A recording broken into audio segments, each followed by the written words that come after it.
నేను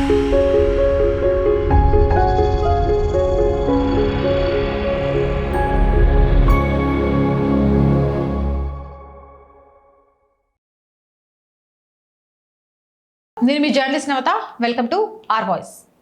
ఎమర్జెన్సీ మీ అందరికీ తెలుసు. ఎమర్జెన్సీ ఎందుకు వచ్చింది అనేది ప్రభుత్వ యంత్రాంగాన్ని, ప్రభుత్వ ధనాన్ని ఉపయోగించుకొని అక్రమంగా గెలిచింది అనే ఒక పిటిషన్ని వేస్తే హైకోర్టు ఆ పిటిషన్కి న్యాయం చేస్తూ ఎస్ ఈ ఎన్నిక చెల్లదు అని చెప్తే అక్కడి నుంచి సుప్రీంకోర్టుకు వెళ్తే సుప్రీంకోర్టులో కూడా ఈ ఎన్నిక చెల్లదు, కావాలంటే మీరు ప్రధానమంత్రిగా ఉండొచ్చు, కొనసాగొచ్చు మళ్ళీ ఎన్నికల్లోకి వెళ్ళేదాకా, కానీ మీరైతే మాత్రం ఎంపీగా ఉండడం కుదరదు, మళ్ళీ ఎన్నికల్లో నిలబడి పోటీ చేయాల్సిందే అని చెప్పిన తరుణంలో ఆ ప్రెస్టేషన్లో 1975 జూన్ నుంచి 1977 వరకు కూడా ఎమర్జెన్సీని నిర్వహించింది.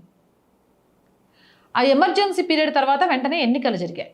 ఈ ఎన్నికలు జరిగిన టైంలో మొత్తం దేశం మొత్తం కూడా కాంగ్రెస్ పార్టీకి, ఇందిరాగాంధీకి వ్యతిరేకంగా ఓట్లేసిండ్రు. ఎందుకంటే ఎమర్జెన్సీ టైంలో వాళ్ళు ఎదుర్కొన్న అనుభవాలు అలాంటివి. స్వతంత్ర సమరయోధులు, రాజకీయ నాయకులు, ప్రతిపక్ష నాయకులు నైటే లిఫ్ట్ చేసేవాళ్ళు. పత్రిక స్వేచ్ఛను మొత్తం అనగొట్టేసిండ్రు. ఎన్నికలు జరిగితే ఘోరాతి ఘోరంగా వైఫల్యం చెందింది. కానీ ఆంధ్రప్రదేశ్లో కథ లెక్క వేరు. అప్పుడు మొత్తం ఆంధ్రప్రదేశ్లో 42 పార్లమెంట్ సీట్లు ఉండేవి, ఉమ్మడి ఆంధ్రప్రదేశ్.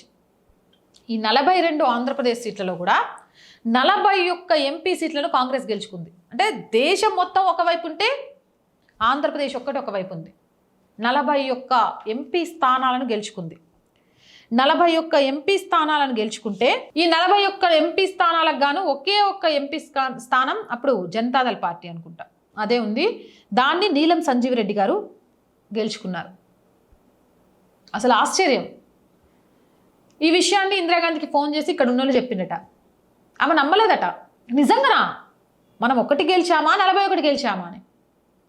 అంటే దేశం మొత్తం ఒక రకంగా ఆలోచిస్తే తెలుగు వాళ్ళు ఎలా ఆలోచిస్తారు, ఇక్కడ జాతీయ భావజాలం ఏ మేరకు ఉంటుంది, లేకపోతే మన కళ్ళ ముందు మనల్ని ఊచకోత కోసి మనల్ని జైలు పాలు చేసి అక్రమంగా ఫ్యామిలీ ప్లానింగ్, చిన్న పిల్లలకు ఖమ్మంలో ఒక అబ్బాయికి చేసేసారు ఫ్యామిలీ ప్లానింగ్. ఇలా చేసినా కూడా వీళ్ళకి ఇవేమీ పట్టవు, ఒక మూస ధోరణిలో ఉంటారు అని ఆ టైంలో నిరూపించబడింది అని చాలామంది చెప్తూ ఉంటారు.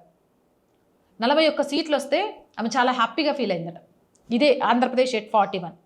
ఆ తర్వాత ఆమె ఆంధ్రప్రదేశ్ ప్రజలకు హామీ ఇచ్చిందట, నేను మీ ఇచ్చిన విజయాన్ని ఎప్పటికీ మర్చిపోను, నేను మీ దగ్గర నుంచే పోటీ చేస్తా ఈసారి ఎన్నికల్లో అని అన్నట్టుగానే మెదక్ నుంచి పోటీ చేశారు. మెదక్ నుంచి పోటీ చేసి మళ్ళీ ఎంపీగా గెలిచారు. ఆ తర్వాత మళ్ళీ కాంగ్రెస్ ప్రభుత్వం వచ్చింది. ఈ గ్యాప్లో 41 మంది ఎంపీలు కాంగ్రెస్కి గెలిచి ఒకే ఒక్కరు నీలం సంజీవ్ రెడ్డి గెలవడంతో ఈ 41 ఎంపీల ముందు ఆయన తక్కువ కాకూడదని ఆయన స్పీకర్ని చేసిండ్రు. స్పీకర్నే కాదు, వెంటనే మళ్ళీ రాష్ట్రపతిని కూడా చేశారు ఒక 1 ఇయర్లోనే. ఆ తర్వాత ఇక్కడ మెదక్ నుంచి ఇందిరాగాంధీ గెలిచినాక ఆంధ్రప్రదేశ్ ప్రజలకు మాట ఇచ్చిందట, మీకు ఏం కావాలన్నా వెంటనే నేను శాంక్షన్ చేస్తా. అప్పుడు సలహాదారులుగా పివి నరసింహారావు గారిని అప్పుడే ఆవిడ నియమించుకున్నారట. అంతేకాదు ఆవిడ ఆర్డినెన్స్ ఫ్యాక్టరీని ఇచ్చారు, ఆర్ఏసీ ఇవన్నీ కూడా ఇచ్చిండ్రు. అందుకే కావచ్చు అంటే ఆంధ్రప్రదేశ్ ఇప్పుడు తెలుగు రాష్ట్రాలు రెండు కూడా జాతీయవాదం, దేశం అంటే ప్రాంతీయ భావజాలం ఎక్కువగా ఉంటుంది. సౌత్లో అన్ని స్టేట్స్ మారిపోయినా ఈ తెలుగు రాష్ట్రాల్లో ఆలోచన మారట్లే. ఇప్పుడిప్పుడే కొంత ఆంధ్రప్రదేశ్లో మారుతుంది. తెలంగాణలో అయితే ఎలాంటి మార్పు లేదు. నిరంకుశత్వంగా హామీల పేరుతోటి మనల్ని తుంగలో దొక్కినా సరే మనం ఒకరిని నమ్మినామంటే నమ్మినాం గంతే. వాడు మనకు చెడు చేస్తుందని తెలిసినా కూడా వాడికి మనం మంచి చేస్తాం.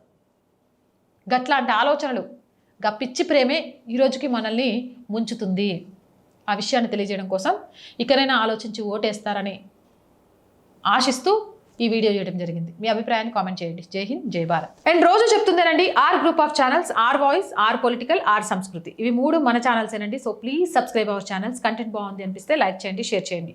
ఆర్థికంగా ఆర్ వాయిస్కి మీరు చేసే ₹1 సహాయం కూడా చాలా చాలా అవసరమే. సో ప్లీజ్ ఆర్థికంగా ఆర్ వాయిస్కి సపోర్ట్ చేయండి. ఆర్థికంగా సపోర్ట్ చేయాలి అంటే సబ్స్క్రిప్షన్ పక్కనే జాయిన్ అనే బటన్ ఉంది. 1 to 5 లెవెల్స్ ఉన్నాయి. ఏదో ఒక లెవెల్లో సపోర్ట్ చేయండి. లేదా స్క్రీన్ మీద గూగుల్ పే, ఫోన్పేతో పాటు అకౌంట్ డీటెయిల్స్ ఉన్నాయి. మీకు తోచిన సహాయాన్ని అందించండి. యాడ్స్ కోసం 8328500576 నెంబర్ని సంప్రదించండి. జై హింద్, జై భారత్.